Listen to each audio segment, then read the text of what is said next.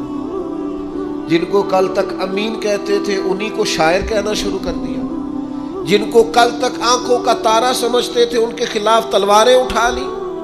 آپ یقین کریں دین کا کوئی کام آپ نہ کریں, آج بھی آپ فقیر بن جائیں درویش, موٹی سی چادر اوپر اوڑے, تسبیح لے لے, کونے میں بیٹھ جائیں, حضرت صاحب کچھ نہیں کرتے جی, کوئی دین کا کام آپ نہ کریں, کونے میں بیٹھے جی, بڑا فرشتہ آدمی ہے, کسی کو کچھ نہیں کہتا. آپ صوفی مشہور ہے پوری دنیا میں, لیکن اگر آپ کہتے ہیں کوئی تعلیمی کام کرنا ہے, آپ کو کوئی تبلیغی کام کرنا ہے, سوسائٹی میں آپ کو کوئی کردار ادا کرنا ہے, آپ کو معاشرے میں کسی فکر کو پروان چڑھانا ہے, تو آپ کے لیے 100 باتیں, ہزار قسم کے تانے, لیکن نہ بچا بچا کے تو رکھ اسے, تیرا آئینہ ہے وہ آئینہ. اقبال کہتے ہیں تو اپنے شیشے کو اتنا بچا بچا کے کیوں رکھتا ہے؟ نہ بچا بچا کے تو رکھ اسے, تیرا آئینہ ہے وہ آئینہ. شکستہ ہو تو عزیز تر ہے نگاہ آئینہ ساز میں. حضرت امام احمد بن حنبل رحمۃ اللہ علیہ ایک چور کے لیے اکثر دعا مانگا کرتے تھے. ابو الحسن اس کا نام تھا. امام احمد بن حنبل کہتے یا اللہ اس پہ رحم فرما, یا اللہ اس چور پہ رحم فرما. دعا مانگتے, اور دعا کیا مانگتے؟ یا اللہ ابو الحسن اس پہ رحم فرما. ایک دن آپ کے بیٹے نے پوچھا کہ حضور لوگ بڑے پریشان ہیں کہ آپ چور کے لیے دعا مانگتے ہیں اور اس کے لیے اللہ کی رحمت طلب کرتے ہیں. تو امام احمد بن حنبل نے بڑی انوکھی بات کی, کہنے لگے اس چور نے مجھے حوصلہ بڑھا دیا. آپ فرمانے لگے دین کی ایک بات کرنے کی وجہ سے جب مجھے بادشاہ نے گرفتار کیا اور مجھے تھانے لے جایا گیا اور کوتوال مجھے بند کر رہا تھا, تو میں دیندار آدمی تھا, ساری زندگی پڑھنے پڑھانے والا تھا. سارے مجرم نہیں جیلوں میں جاتے, جیلوں میں تو حضرت یوسف علیہ السلام جیسے لوگ بھی رہے ہیں. فرماتے ہیں مجھے لے جایا جا رہا تھا تو کچھ کیفیات تھی کہ لوگ کہیں گے جناب جیل میں. ارشاد فرماتے ہیں کہ میں ابھی کوتوال مجھے تھانے لے کے گیا کہ وہ چور آیا اور آ کے کہنے لگا امام صاحب زمانہ جو مرضی کہے, میں جانتا ہوں آپ کی غلطی کوئی نہیں, آپ نے حق بیان کیا. کہنے لگا حضور میں چور ہوں, میرے وجود پر اب 1 انچ جگہ نہیں جہاں کوڑا نہ پڑا ہو, سارا وجود کوڑے کھا کھا کے زخمی ہے. ہر شہر کے ہر کوتوال کے پاس گویا ہر تھانے میں میرا نام لکھا ہے. چوری کے لیے مار کھاتا ہوں, کبھی گھبرایا نہیں. ذرا کھڑے رہنا, آپ تو محمد عربی کے دین کے لیے مار کھانے لگے. اتنی جلدی تانوں سے پریشان نہ ہونا. فرمایا ذرا کھڑے رہنا, اتنی جلدی تانوں سے پریشان نہ ہونا. زخم پہ زخم کھا کے جی, خون جگر کے گھونٹ پی, آہ نہ کر لبوں کو سی, یہ عشق ہے کوئی دل لگی نہیں. ذرا ٹھہرنا پھر اگر آپ اس کام کے لیے آئے. آپ فرماتے ہیں مجھے اس کی بات نے اتنا حوصلہ دیا کہ پھر مجھے کسی چیز نے پریشان ہی نہیں کیا. ایک شخص نے نا ایک بندے سے قرض مانگا, اس نے کہا مجھے قرضہ دو. وہ کہنے لگا کہ کتنا قرضہ؟ اس نے کہا 1000 دینار. دینار سونے کا ہوتا تھا, درہم چاندی کا ہوتا تھا. 1000 دینار چاہیے. اس نے کہا کوئی گواہ ہے تیرے پاس؟ غریب کا گواہ بھی کوئی نہیں بنتا. کبھی الجھ جائے نا کوئی بندہ تو کئی اپنے بھی کہہ دیتے ہیں کہ ہم اس کے قول فعل کے ذمہ دار نہیں ہیں. ایک غریب آدمی کو قرض کی ضرورت پڑ گئی, 1000 دینار چاہیے. میں کہہ چکا ہوں کہ درہم چاندی کا ہوتا تھا, دینار سونے کا. اب 1000 دینار لینا ہے. تو جس بندے سے اس نے کہا, اگرچہ وہ نیک بندہ تھا, اس نے کہا یار 1000 دینار دے دو. تو کہنے لگا کوئی گواہ ہے تیرے پاس؟ وہ کہنے لگا غریبوں کا گواہ کون ہوتا ہے؟ ہاں ایک گواہ ہے. کہا کون؟ کا میرا رب, وہ تیرے اور میرے بیچ گواہ ہے. اس نے کہا کوئی کفیل, اگر تو پیسے نہ دے سکے تو وہ بعد میں دے دے, یا تجھے کچھ ہو جائے تو وہ دے دے. اس نے کہا کفیل بھی میرا اللہ ہی ہے.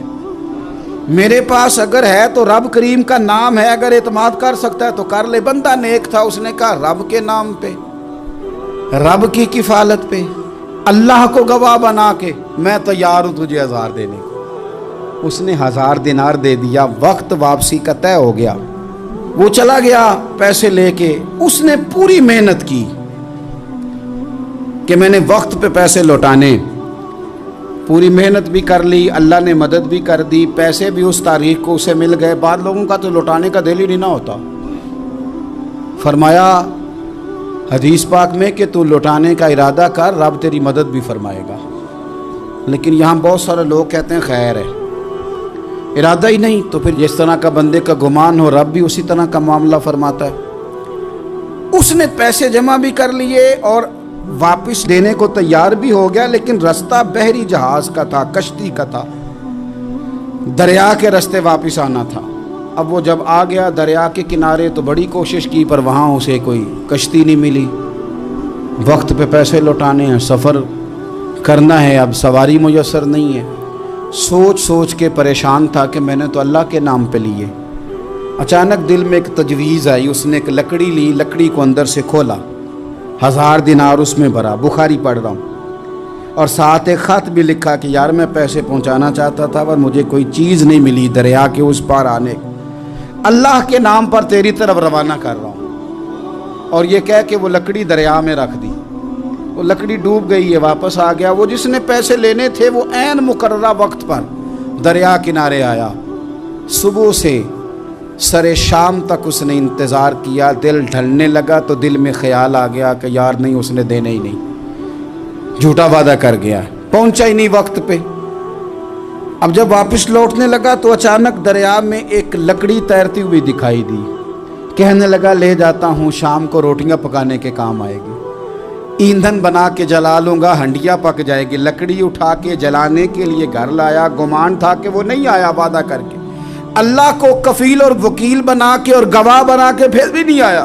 لکڑی لے کے گھر گیا، بخاری ہے، اور جب اس کو چیرا نہ کہ میں اس کی آگ جلاؤں گا، کھولا تو اندر سے 1000 دینار بھی نکل آیا، خط بھی نکل آیا۔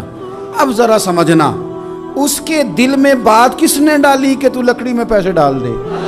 اللہ نے۔ اس بندے کو مقررہ وقت پہ کنارے بھیجا کس نے؟ لکڑی صرف اسی کے ہاتھ آئی تو یہ بندوبست کیا کس نے؟ اللہ نے۔ گھر جا کے چیری تو پیسے بحفاظت اس تک پہنچائے کس نے؟ تو پھر ہمیں بھی توجہ اللہ کی جانب ہی کرنی چاہیے، ہمارے پہ دل کی توجہ رب کی طرف ہی ہونی چاہیے نا، ہمیں ادھر ادھر جانے کی، دیکھنے کی، بندوں پر غور کرنے کی ضرورت کیا ہے؟ وہ پیسے پہنچ گئے، یہ وہاں اپنی جگہ پہ پریشان تھا، اس نے 1000 دینار اور جمع کیا۔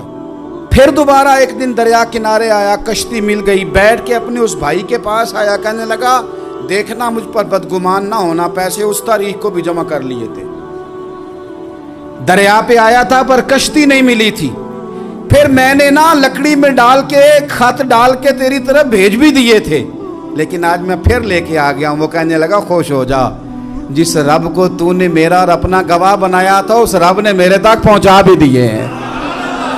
جب لوگ اللہ کو گواہ بناتے ہیں، رب کی جانب اپنی توجہ کرتے ہیں، اپنی چاہتوں، خواہشات اور اپنی ساری چٹھیاں اپنے رب کریم کی رحمت کی طرف روانہ کرتے ہیں، پھر اللہ اپنے بندوں کو مایوس نہیں کرتا، اللہ اپنے بندوں کو نواز دیتا ہے، اللہ تبارک و تعالیٰ اپنے بندوں پہ کرم نوازی کرتا۔ او سنگیو، ساری امیدیں سیٹھوں، نوابوں، دنیا داروں سے کیوں وابستہ کرتے ہو؟ ساری توجہات کا مرکز کیوں ان لوگوں کو بناتے ہو جو تمہیں دنیا میں مضبوط نظر آتے ہیں؟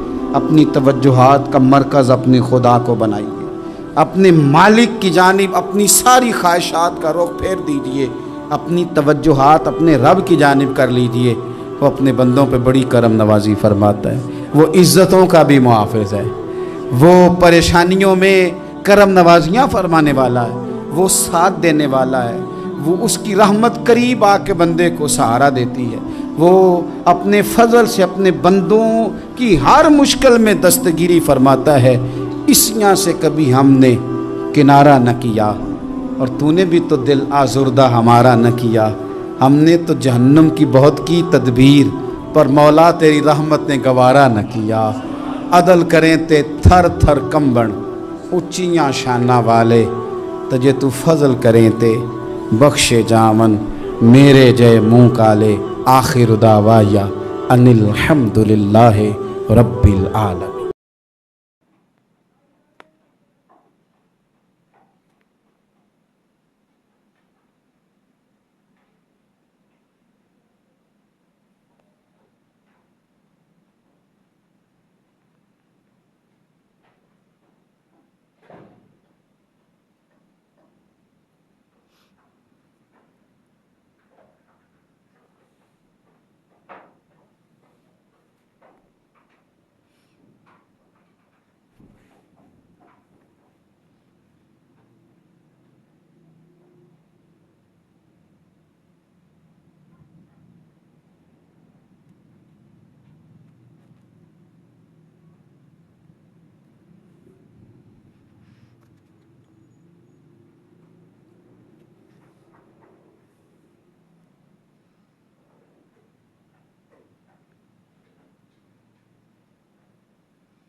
અરે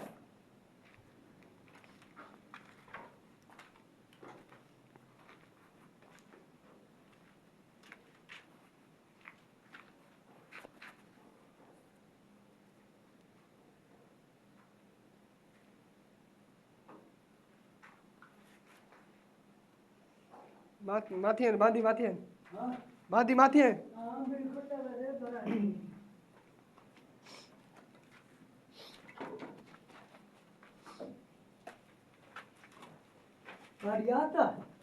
ના ના ગાડી નાખતા